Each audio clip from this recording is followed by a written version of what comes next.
Writing your memoirs? Don't forget the hyphen between spider and man. Get the chopper ready. I won't be long. Hi everybody, I'm John. I'm Tyler. This is Elmar. And I'm Devin. And this is Andrew.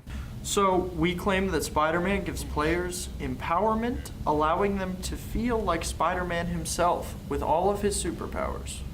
We also feel that Spider-Man is given this realism through the values of complexity, character immersion, and strategy.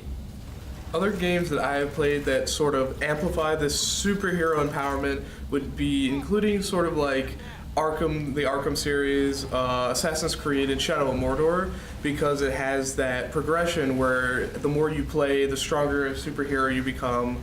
And then also, as you take on this mantle of a superhero, you sort of internally sort of turn into the character. Like when I played the Arkham series, I actually felt like Batman, and when I played the Spider-Man game, I felt like Spider-Man because I was doing all these moves that I realistically couldn't do in real life, but in that game it made me feel like I could do it, anything that Spider-Man could do.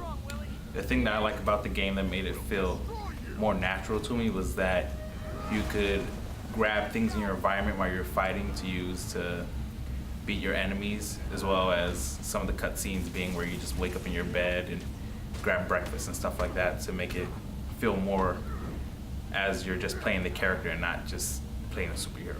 Yeah. So for this analysis, we're going to be taking into consideration the boss fight between Kingpin and Spider-Man. We believe this boss fight shows all of our values in detail. The value of strategy is implemented into the game through the different enemies that you have to fight, including the bosses as well, with the different types of enemies. There are shield enemies where you have to stun them in order to defeat them and get behind them, otherwise you won't do any damage. There's RPG enemies, and the bosses themselves have different elements through different stages they have to fight. The Kingpin, you go through like 4 different areas where he can do different types of attacks. So yeah, that's how strategy is implemented. Another value brought into the game is character immersion, like the witty remarks Spider-Man makes while fighting enemies, similar to how he does in the movies. The game even uses some of his signature moves, like ripping weapons out of enemies' hands, or even wrapping an enemy in webs so they can't fight back. As far as the level design of the fight, Spider-Man first begins outside on this level, and then he continues working his way up through the tower, fighting multiple enemies until finally going into Kingpin's office, which eventually begins the boss fight. The boss fight has multiple stages, first starting in the office, and as it goes, Spider-Man eventually gets thrown through a wall. To end the boss fight, we end up pushing Kingpin down through 4 floors to subdue him. The last value shown in the game is complexity. While focusing on a single gaming scene, you are given many choices in the form of quick-time events. You have choices of whether you push the right buttons at the right time, or if you decide you don't want to, or you miss the opportunity. The focus meter is also complex and makes you choose between healing or using that really extravagant finishing move. So to finish off this conversation, we're going to talk about our central argument.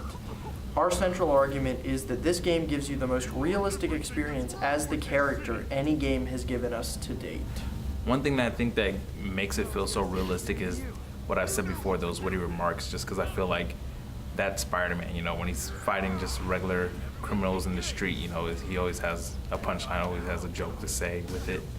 Along with that, I like the aspect of being able to choose your own outfits.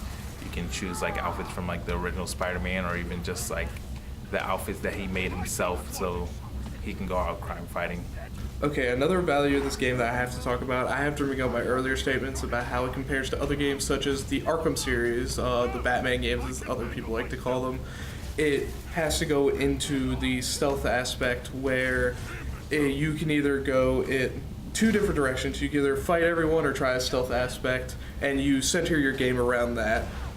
You can be very stealthy, and you can pick off targets one by one.